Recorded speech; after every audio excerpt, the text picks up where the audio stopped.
Vikir returns to the Morgue fortress near the mines. He stands on a mountain overlooking the complex and thinks to himself it has been a while. He sees 2 flags flying, Baskerville and Morgue, and concludes the alliance must still be in effect. He wonders how Camille is doing and if she is still here. No doubt she will nag him to death if she sees him again. He drops down into the courtyard and sees a giant statue made of gold. This was not here before, he thinks to himself as he makes his way closer. Just as he studies it, someone shouts at him, asking what he is doing. A guard approaches, asking him not to get too close to the statue of the hero and not to steal any of its gold. Vikir turns to him and asks what hero. The guard looks at him as if he is stupid, then replies that he must be from out of town. His eyes brighten as he tells Vikir he thought the story would be known across the empire by now. He tells Vikir he cannot tolerate someone not knowing the story and begins to tell the tale. He tells of a man strong enough to wipe out armies of barbarians in one sweep. He was also a man of chivalry and rescued the princess from the jaws of danger. After that, he sacrificed himself to save her by fighting a giant monster alone while she and her allies made their escape. That is why the Morgue family erected this statue, he explains. Then he tells Vikir to remember the great hero's name, Vikir van Baskerville. Vikir looks away, embarrassed, as the guard stares at the statue in awe. In the local tavern, the Morgue triplets sit among a crowd, telling the men tales about the day they met Vikir. They tell a group of guards that they always knew he was someone special the moment they saw him. The 3 of them praise him endlessly. Vikir listens from a short distance, sitting at the bar with a hooded cloak. He thinks to himself he does not remember things happening the way they were telling it. They were rude and dismissive of him back then. Still, listening to them for a while, he gathered some important information from his time away. After he went missing, Hugo went berserk. The Morgue family tried to calm him with a large compensation, but even now he still holds a grudge against them. Vikir thinks it makes sense. He was Hugo's most promising hound after all. Nothing they offered would satisfy him. As Vikir gets up to leave, the triplets argue over which of them he would have liked most. One of the triplets notices him in his hooded cloak and immediately stands, shouting that he looks suspicious. Vikir pauses. She demands he come closer. When he does not respond, she snaps, asking how he dares ignore her, then uses magic to raise plants from the floor, trying to wrap them around his foot. Vikir flips clear of the spell. He lands as the triplets and nearby guards close in, spear points levelled at his neck. One guard demands he identify himself. Annoyed, Vikir decides he has no choice and lowers his hood. The triplets freeze, their faces turning red the moment they see him. They whisper among themselves, commenting on how handsome he is. A guard studies him for a second, then says he looks exactly like the hero's statue. The triplets' faces twist with shock, and the tavern erupts as all 3 blurt out his name. The next day, Vikir leaves for Underdog as the triplets see him off. One of them claims she knew he was alive, and the 3 immediately start arguing over which of them knew first. When they finally settle down, they tell Vikir they sent owls across the empire announcing his return. Vikir gives them an annoyed look and tells them he only asked for one to be sent to his father. They reply that they simply had to share such joyous news with the rest of the empire. Vikir looks at them. They are just as annoying as 2 years ago, he thinks to himself. Before he leaves, he asks if they have seen Camille recently. They tell him Camille is currently training in seclusion, then explain she left her uncle's party and left the light faction, joining the dark. Vikir looks shocked. She never left the light party in his past life. She was actually on bad terms with her other uncle from the dark faction. He wonders if his actions have changed her path. He tells the triplets that if they see Camille, tell her he wants to see her again, and also tell her to quit the dark party. Then he rides away. News spreads quickly of Vikir's return throughout the empire. Back at the Baskerville manor, a man bursts into Hugo's office in a panic and tells him he has important news. The sudden announcement makes Hugo's eyes widen as he asks if the man is certain. He tells Hugo it is true. Vikir van Baskerville has returned. Vikir arrives in Underdog and meets Chihuahua in his office. Chihuahua welcomes him warmly, but Vikir barely responds. His gaze drifts toward the window, and he lets out a quiet sigh. Outside, the streets are overflowing with people. Crowds hold up signs, cheer, and celebrate his return as if it were a festival. Vikir watches the scene with annoyance, thinking how exhausting it is just to look at. The door swings open as Pomeranian bursts in, running straight to him and calling him Daddy. Vikir kneels with a faint smile, rubbing her head as he reminds her he's her uncle. She proudly shows him a rat she caught. Vikir studies it before telling her it is dead, and she should be careful not to catch a disease. He turns toward Chihuahua and asks how the city is running. Chihuahua explains that, thanks to Vikir's suggestion to ask Cindy Wendy for help, the city has stabilized once again. Then Chihuahua's expression shifts, concern replacing confidence. He brings out a file and places it in front of Vikir. Chihuahua's tone drops as he explains the situation. Children from the slums have been disappearing, one after another. No ransom notes, no demands, nothing left behind. They even checked the slave market, but none of the missing children have appeared there. With nothing to suggest random kidnappings or organized trafficking, Chihuahua suggests the cases may all point to a single entity. Vikir flips through the documents, and his expression tightens with anger. Children disappearing in Underdog.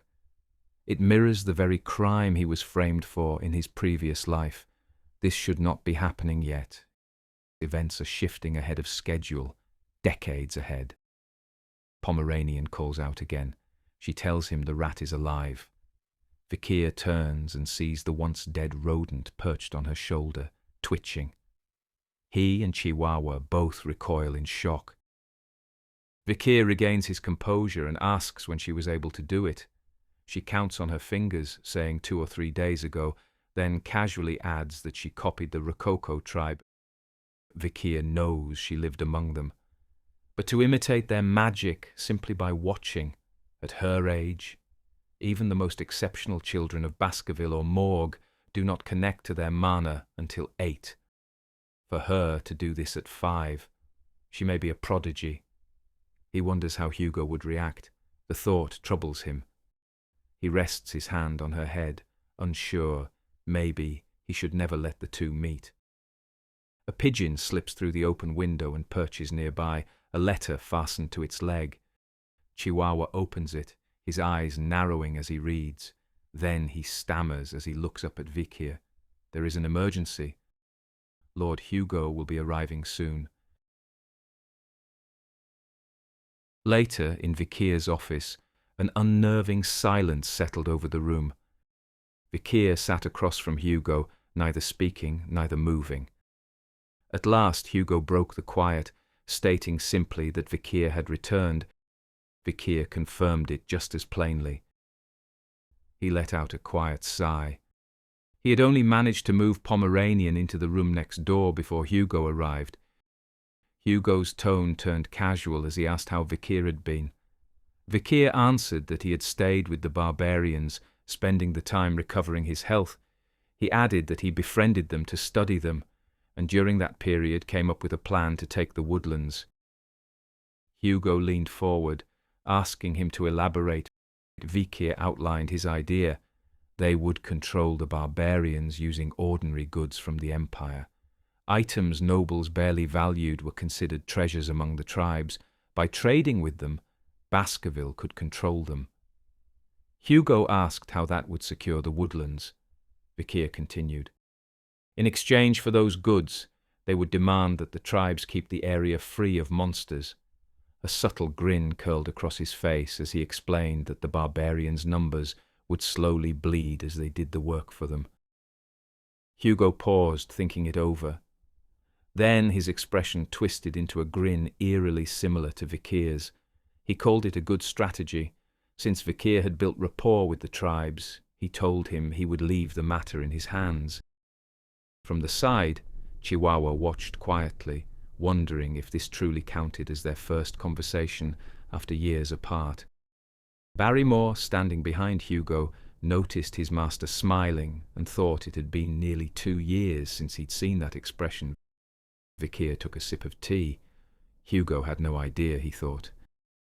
With the madam gone, the barbarians would only grow stronger, returning to lands once taken from them.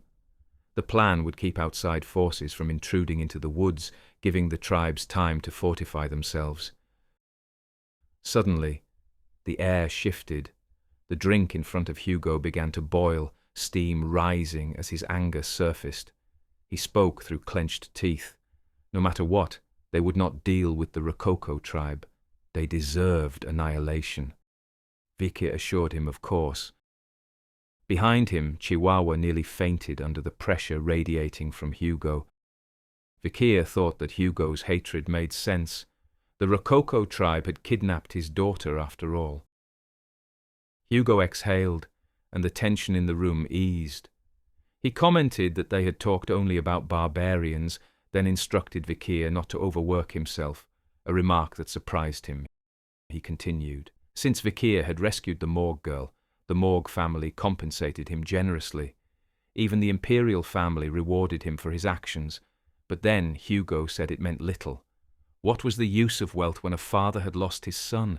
Nothing could equal the life of one's child. He repeated his warning, "Do not overdo it." Vikir did not believe a word. He remembered the blade driven into his back, the order to bring him down, the way he'd been discarded without even a chance to defend himself. Don't lie, he thought quietly. His fangs were still as sharp as ever, and they would bite Hugo's neck when the time came, as a storm thundered outside the window. He tried to hide his anger toward Hugo and thanked his father for his concern. Then the door burst open as Pomeranian ran in crying, terrified of the storm outside. She threw herself into Vikir's arms, trembling. Hugo shot to his feet, his face locked in shock. He stared at Pomeranian and blurted out in disbelief, "That face! How could this be? Penelope?" Vikir's eyes widened as Hugo stepped closer, his expression frozen between disbelief and grief. He quickly rose, frantically trying to calm him down. He insisted that Hugo was mistaken. The girl was simply a child he had taken in to help with errands. He explained that he too had wondered if she might be a Baskerville, but after looking into it, he discovered she came from a tribe near the border. Hugo's breathing steadied. The shock began to fade as he pressed a hand to his forehead, regaining his composure. After a moment he nodded and said Vikir was right. Penelope would be much older by now. His voice softened, almost weary, as he admitted that his emotions had gotten the better of him. He told Vikir he must be tired and should rest for the night. Then, straightening his posture, he said he would take his leave. Vikir inclined his head and thanked him for coming. As Hugo turned toward the door, Vikir quietly thought to himself that he had never seen his father in such a state, that reaction. There was more behind it than simple resemblance. Before stepping out, Hugo turned back. He told Vikir to join him at the grand feast the following day.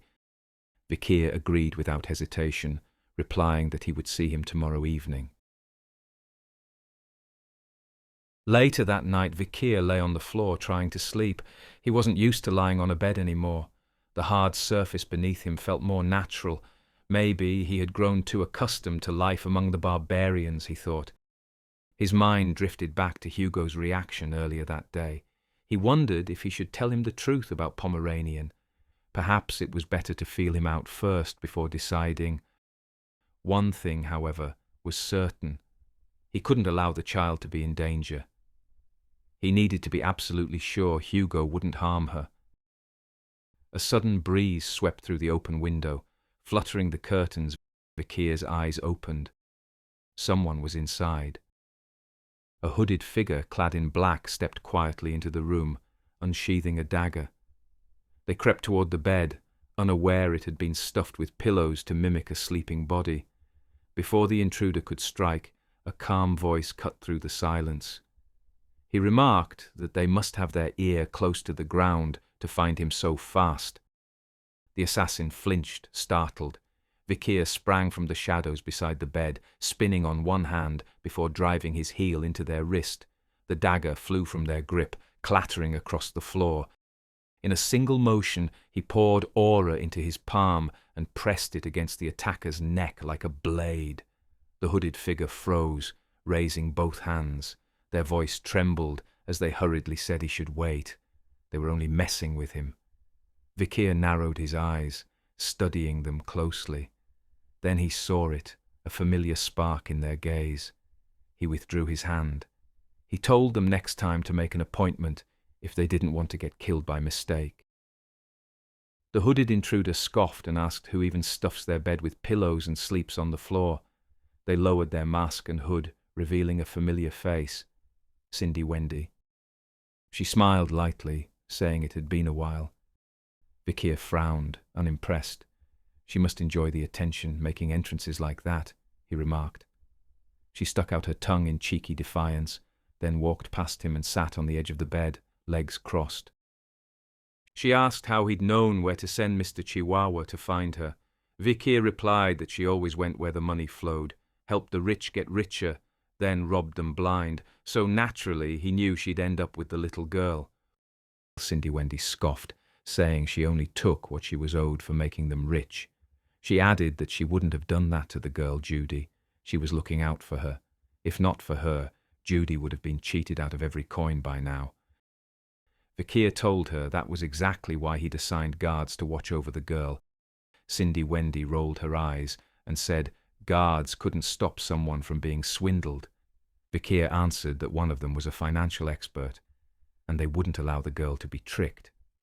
She tilted her head, curious. Then why hadn't they stopped her from approaching the girl in the first place? Vikir smirked and told her it was because he'd ordered them not to. Her expression softened into a faint smile.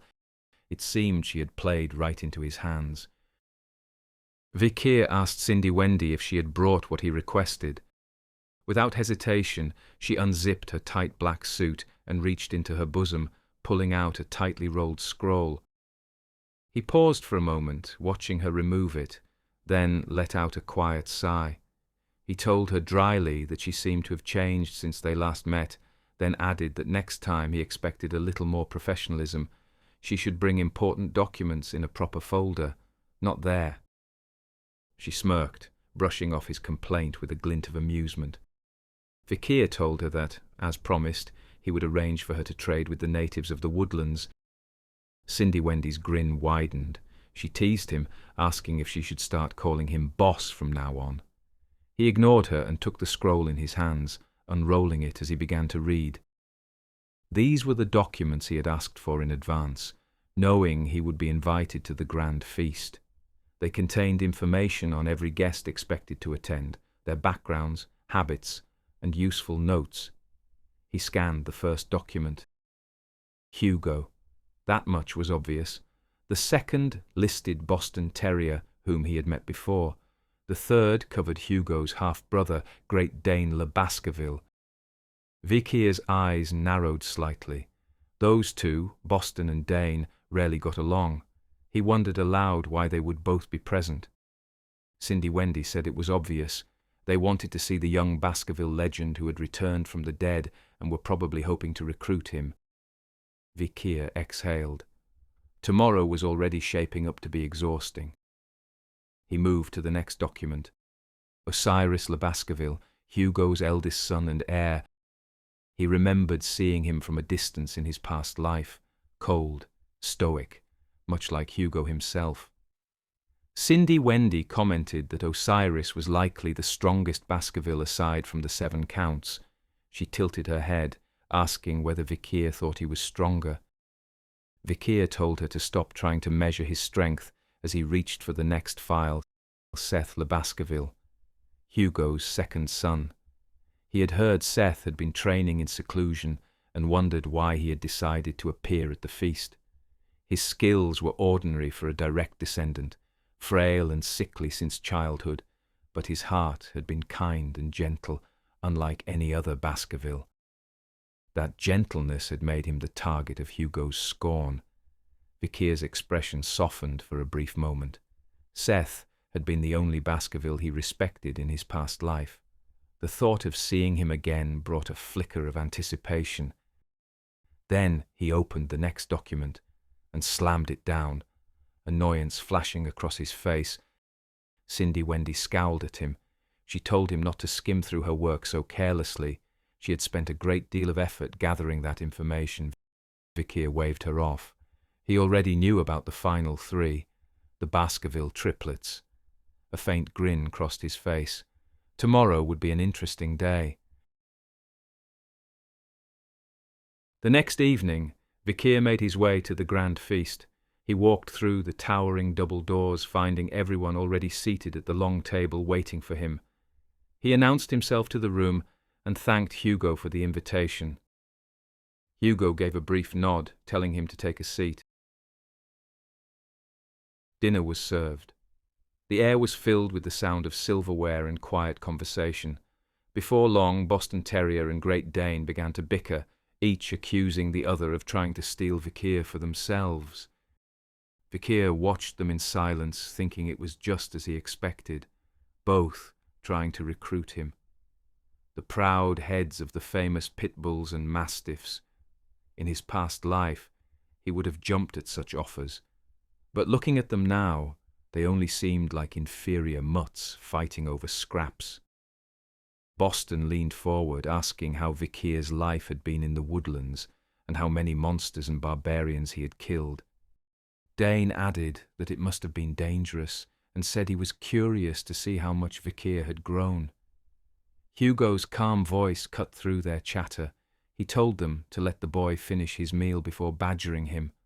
When they tried to argue, Hugo's tone sharpened. He told them to be silent and reminded them that he despised repeating himself. The room fell still. Both men backed down, muttering apologies. Vikir stood from his seat, saying he didn't mind showing them. Hugo told him there was no need. He must be tired from the journey. Vikir thanked him for his concern, but said it was fine. Training was part of his daily life, after all. He tapped the table with his finger and remarked that there seemed to be too much wine in Uncle Boston's glass, and Uncle Dane's steak looked slightly undercooked. Then he focused his aura. The energy spread invisibly through the table.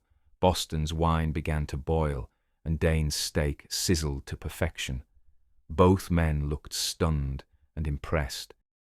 They exchanged glances, then commented that his control matched that of a mid-class graduator, something most only reached at 33. They congratulated Hugo, saying he was blessed to have such a genius in the family. Vikir stayed silent. When he fought the Madame 2 years ago, his aura had already surpassed that level. He glanced toward the triplets, wondering if they had kept that detail to themselves. The boys met his gaze, eyes wide with admiration. Osiris finally spoke. He told Vikir to continue his hard work and keep improving. Vikir nodded in acknowledgement, wondering if that was meant to be praise. Osiris was difficult to read. He mirrored Hugo in both tone and presence. Then Seth, the second brother, chuckled softly. He said it almost sounded like Osiris had complimented him, and wondered aloud if anyone had ever seen him do that before. Turning to Vikir, he noted that they shared the same expressionless face, then asked if Vikir knew who he was. Vikir replied calmly, "Of course." Seth smiled, his tone warm and easy. He said he was glad to be recognized. He was often sick or training in seclusion, so he rarely appeared at family gatherings. He mentioned that he visited Underdog from time to time and would stop by to say hello on his next trip. Vikir studied him carefully. He was exactly as he remembered, kind, gentle, and genuine. In his past life, Vikir had served under him during the Age of Darkness. Seth was the only one who had mourned the hunting dogs who died under his command, and the only one who had spoken in Vikir's defense when he was framed. He had come to this feast to see Seth again, but something was wrong. The faint, foul stench of mana tainted the air, a scent he hadn't encountered since the age of darkness, the scent of evil. Vikir's eyes swept across the table. Everyone appeared normal, but that smell was unmistakable. Then he turned to the man beside him. The foul stench was coming from him. The demon was Seth.